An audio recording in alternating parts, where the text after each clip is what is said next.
Muli po isang napakagandang umaga po sa ating lahat. Yes, sir. Yung mga maliliit na anak ko, maaari po pwede po silang po doon sa pinakalikuran. Purihin po ang Panginoon sa araw na ito na muli pinagsama-sama na po tayong lahat. Tayo po lahat ay magsasayo. Sabi nga po sa Awit 136 verse 1-2, purihin siya sa kanyang kabutihan. Pag-ibig ay tunay, laging tapat, kailanman. Pinakadakilang Diyos ng mga Diyos ay pasalamatan. Pag-ibig ay tunay, laging tapat, kailanman. Amen po ba? Tunay nga na napakabuti ng ating Panginoon at ang biyaya niya sa bawat isa sa atin ay masasabi natin sukdulan dahil ang pag-ibig at ang biyaya ng Lord ay limitless. Amen po ba? Kaya sa umagang ito mga kapatid, patuloy po natin ihanda ang ating mga puso, ang ating mga isipan. Patuloy po natin alalahanin ang mga nagdaang araw na kung saan talagang kinalanas ng Lord, ang patuloy na pinapalanas ng Lord, ang pagkilos niya, ang pagkalaw niya, ang pagmamahal niya sa bawat isa. Masasabi po talaga natin na walang ibang karapat-dapat na purihin at sambahin kundi siya lang. Amen po.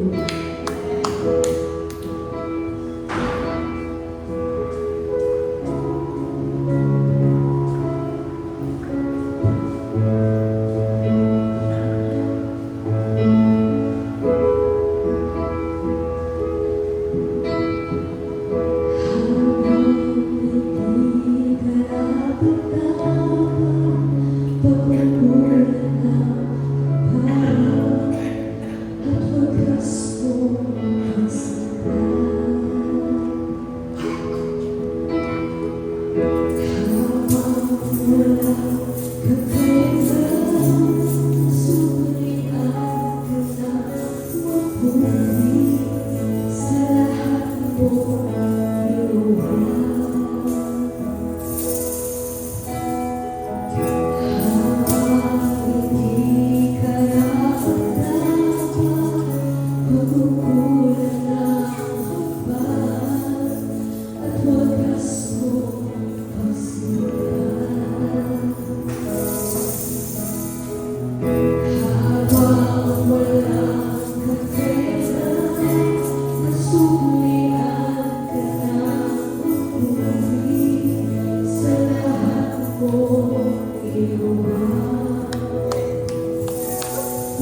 Ikaw ang Ama noon, ngayon, at magpakailanman.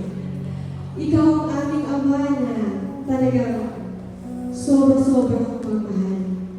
Kahit napakarami namin mga pagkukulang sa buhay, Panginoon, sa araw-araw, lagi mo kami nagtayakap. Salamat, Panginoon, dahil napakapalad mo na. Mapalad kami, Panginoon, dahil sigurado po kami, Panginoon, na secured kami sa iyo. Amen. Salamat, O Diyos, dahil hindi mo pinapabayaan ang mga anak mo na patuloy na umaasa, patuloy na nagtitiwala sa iyo. Salamat, O Diyos, sa mga biyayang Panginoon, hindi lang po sa material na bagay, Lord. Sa araw-araw, Lord, na lagi mo kami iniingatan sa pagtulog, sa pag-isip namin, Lord. Salamat, Lord, dahil isang napakalaking biyaya ng Panginoon dahil araw-araw binibigyan mo po kami ng pagkakataon na ayusin at magbago, Panginoon, kung meron man kami mga pagkukulang sa iyo, Panginoon. Salamat po, Diyos, dahil talagang ipinaparanas mo yung pagkalaw, Panginoon, sa mga anak mo. Sa dami po, Panginoon, ang mga kaguluhan na nangyayari sa mundo ito, Lord, hindi po namin kaya pigilan, hindi po namin kaya kontrolin. Subalit, napakapalad po namin kasi alam namin, Lord, na binabantayan mo kami araw-araw. Alam namin, Lord, na hindi kami dapat mangamba, na meron kami Diyos na makapangyarihan sa lahat. Sa araw-araw na buhay namin, Lord, lagi mo kami iniingatan. Kaya, Ama, karapat-dapat kang purihin, sambahin, pasalamatan. Walang ibang Diyos kundi ka. Kaya, sa iyo lang po ang walang hanggang papuri at pasasalamat, Panginoon. Sa iyo lang po, Panginoon, ang tunay na kadakilaan, Lord. Sa iyo lang, O Diyos, kami magtitiwala at aasa, Panginoon. Salamat, O Diyos, sa mga pagkakataon na binibigay mo sa amin sa araw-araw. Nakarating kami dito, Lord, upang sama-sama kami magpasalamat at magpuri sa iyo, Panginoon. Napakarami po namin dapat ipagpasalamat sa iyo, Panginoon. Kaya dalangin namin, Lord, na huwag namin sayangin ang mga pagkakataon na yun na ibigay mo sa amin, Lord. Nakita mo sa amin, Lord, na kami tapat na sumusunod at nagpapagamit sa iyo, Panginoon. Pinupuri ka namin at pinapasalamatan, Lord. Patuloy na samahin niyo po ang iglesia nito, Lord, God. At patuloy na puspusin niyo po kami, Panginoon, ng iyong banal na Espiritu, Lord, sa aming pakikinig, Panginoon, ng mensahe na isubuin pa rin sa amin. Sumahan niyo po ang aming Pastor Joy, Panginoon, sa kanyang pagsasalita. Nawa, Panginoon, ikaw lang po ang marinig na ito. Salamat po, Panginoon, sa umaling ito. Lahat ng ito ay pinabalik namin sa iyo, Panginoon, sa tanging pangalan ni Jesus na aming Panginoon at tagapagligtas sa lahat. Ang lahat po ay magsabi